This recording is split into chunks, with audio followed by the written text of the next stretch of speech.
दोस्तों, आज का हीरो स्टॉक्स में आपका स्वागत है। और आज इस वीडियो में हम डिस्कस करने वाले हैं एवेन्यू सुपरमार्ट, जिसको कि आप डी मार्ट के नाम से भी जानते हैं और आप इसका स्टोर भी देखे होंगे। सबसे पहले हम बात करते हैं मार्केट कैप का कि कितना बड़ा कंपनी है ये। मार्केट कैप का अगर बात करें तो ये 3 लाख करोड़ का कंपनी है मार्केट कैप के हिसाब से। और अगर इसका स्टॉक्स पी का बात करें तो ये है 218। आपको आप में से बहुत होंगे जिसको यकीन भी नहीं हो रहा कि 218 का स्टॉक्स पी किसी कंपनी को मिल रहा है। जी हाँ दोस्तों, 218 का स्टॉक्स पी है, जबकि रिटर्न ऑन इक्विटी है 9.45। और इसका बेसिकली 2 रीज़न है। सबसे पहला रीज़न, इतना हाई स्टॉक्स पी का मल्टीपल मिलने का 2 रीज़न है। सबसे पहला तो ये महाशय जी राधा किशन दमानी जो होल्ड करते हैं डी मार्ट, ये फाउंडर है डी मार्ट का, जैसा कि आपको विकीपीडिया में दिख रहा होगा।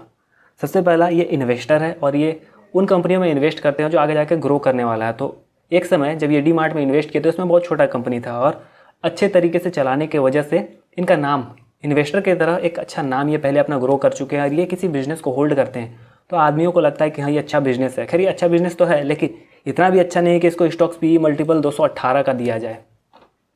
खैर इसका दूसरा रीज़न हम थोड़ा सा देर में बताएंगे जब हम कॉम्पिटिटर का बात करेंगे। तो स्टॉक्स पी बहुत ज़्यादा हाई है, 218, मतलब ये सस्टेनेबल नहीं है।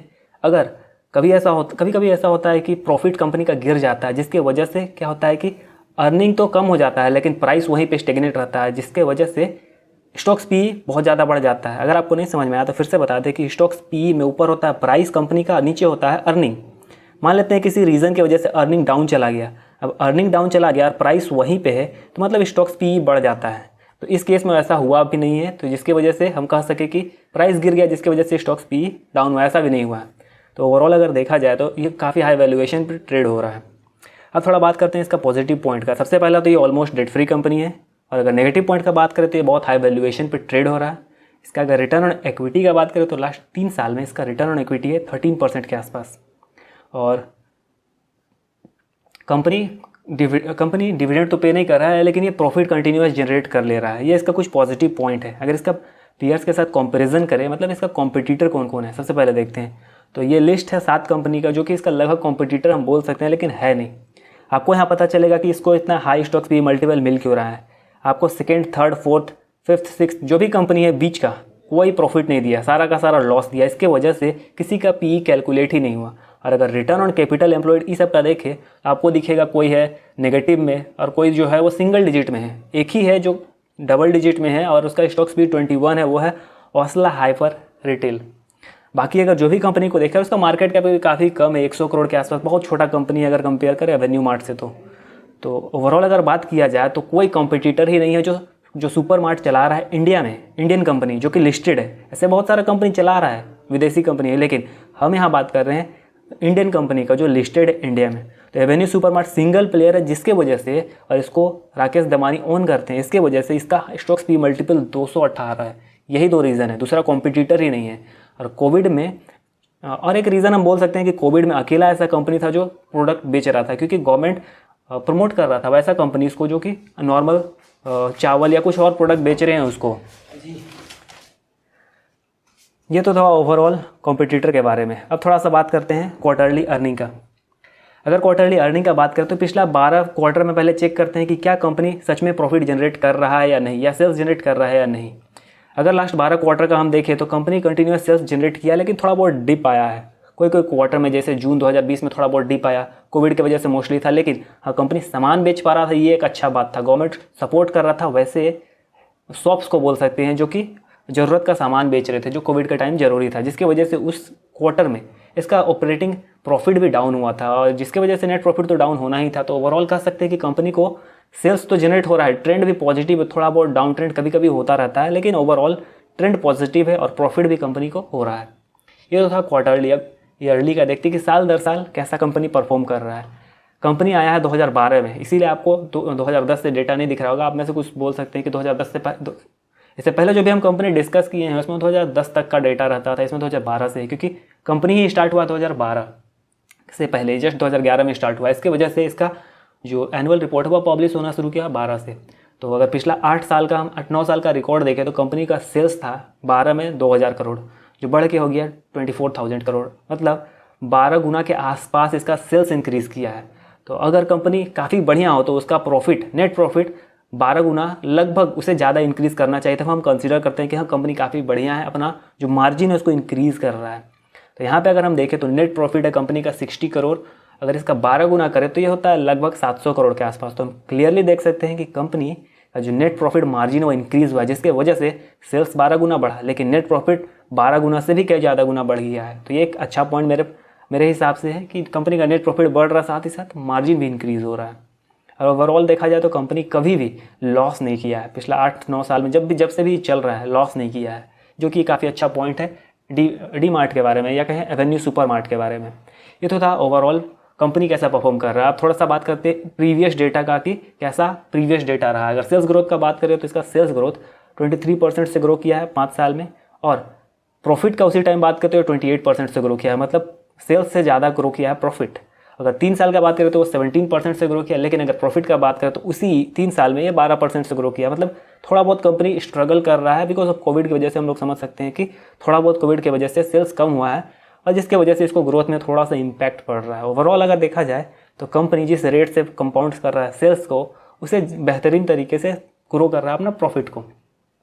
अगर रिटर्न ऑन इक्विटी का बात करें तो कंपनी का return on equity around average किया जा रहा है लगभग 12 से 13%। अभी ये 9 to 10% के आसपास घूम रहा है, बिकॉज थोड़ा बहुत कंडीशन होता है कि ख़राब हो जाता है। जैसे अभी मार्केट पूरी तरीके से बहुत जगह खुला भी नहीं है, कुछ जगह लॉकडाउन चलते रहता है, जिसके वजह से हो रहा ये है कि इसका सेल्स ठीक से नहीं हो रहा। तो हम ये कंसिडर कर सकते हैं पॉइंट को। ओवरऑल अगर पूरा 7-8 साल का देखा जाए तो इसका रिटर्न ऑन इक्विटी ठीक ठाक मैं बोलूँगा 12-13% कोई ख़राब नहीं है। मैं कंसिडर करता हूँ कि 15% है तो ठीक है, अगर 20% है तो काफ़ी अच्छा है, अगर उससे ज़्यादा है तो मैं कंसिडर करता हूँ काफ़ी अच्छा है। लेकिन थोड़ा सा उसमें एनालिसिस करना ज़रूरी होता है कि इतना क्यों है या कैसे है। तो ये तो था ओवरऑल कंपनी के बारे में डेटा। अब बात करते हैं कैश फ्लो के बारे में कि क्या कंपनी को प्रॉफिट हो रहा है तो उसके हाथ में कैश आ रहा है या नहीं। सबसे पहला बात कि कंपनी जब भी नया होता है तो वो क्या करता है कि इन्वेस्टिंग में बहुत ज़्यादा खर्च करता है, नया नया प्लांट बैठाता है, इस केस में नया नया स्टोर खोलेगा और इन्वेंट्री थोड़ा सा ज़्यादा रखेगा, ताकि जो क्लाइंट आए या कस्टमर आए वो कम से कम रुके आके दुकान में। नहीं तो ऐसा होगा कि उसको कुछ सामान चाहिए होगा, मिलेगा नहीं तो वो चला जाएगा। जब एक ग्राहक चला जाता है आपके दुकान से तो एक चेन रिएक्शन होता है। आप एक ग्राहक नहीं खोते हैं, आप एक के साथ कई और ग्राहक खो देते हैं। होता ये है कि मान लेते एक आदमी आपका दुकान से आके चला गया, उसको कोई प्रोडक्ट नहीं मिला, तो उसके फैमिली में 4-5 मेंबर होंगे, उसके अलग दोस्त होंगे, तो वहाँ से एक परसेप्शन फैलता है कि यहाँ दुकान में सामान नहीं होगा। इसी चलते जब भी कंपनी छोटा होता है, इस केस में स्टोर में अगर सामान कम रहेगा तो हो सकता है कि कभी कोई कंपनी, कोई क्लाइंट या कहे कोई कस्टमर वापस चला जाए, तो जिसकी वजह से कंपनी क्या करता है ऐसा ना हो, इसके लिए कंपनी हमेशा इन्वेस्टिंग एक्टिविटीज़ में खर्च करते रहता है। तो इसीलिए अगर कंपनी का स्टार्टिंग फेज है तो हम ये नहीं कह सकते कि कंपनी का नेट कैश फ्लो होगा।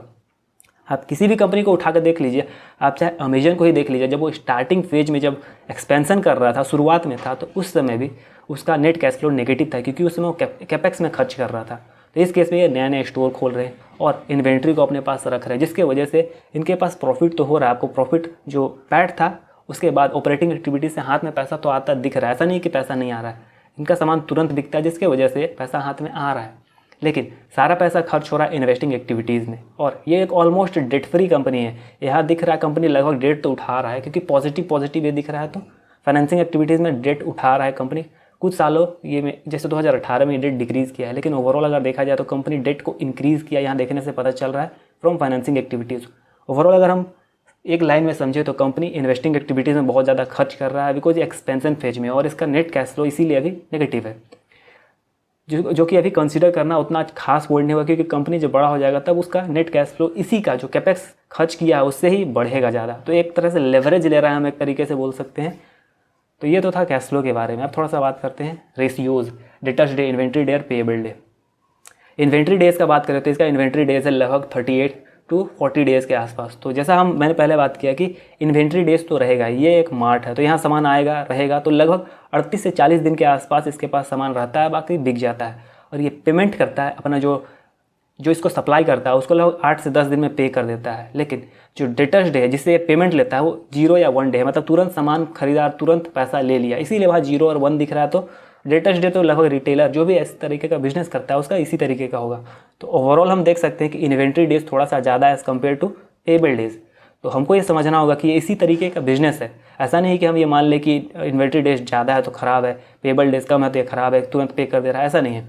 हमको समझना होगा कि इन्वेंट्री डेज ज़्यादा है, मतलब कंपनी जो सामान ला रहा है वो रख रहा है, अच्छे तरीके से अगर प्रॉफिट जनरेट कर रहा है इसी से, मतलब इन्वेंट्री डेज इतने रख के अगर अच्छे तरीके से प्रॉफिट जनरेट कर रहा है तो हम ये कंसीडर करते हैं कि काफ़ी अच्छा बात है।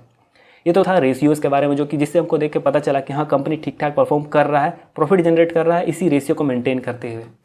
अब हम थोड़ा सा बात करते हैं शेयर होल्डिंग पैटर्न का। अगर शेयर होल्डिंग पैटर्न का बात करें तो दिसंबर 2018 में 81% था, जो कि अपना जो लिमिट होता है, कोई भी कंपनी अगर स्टॉक मार्केट में लिस्ट होता है तो उसको ज़्यादा से ज़्यादा वो 75% रख सकता है, उससे ज़्यादा रख नहीं सकता है।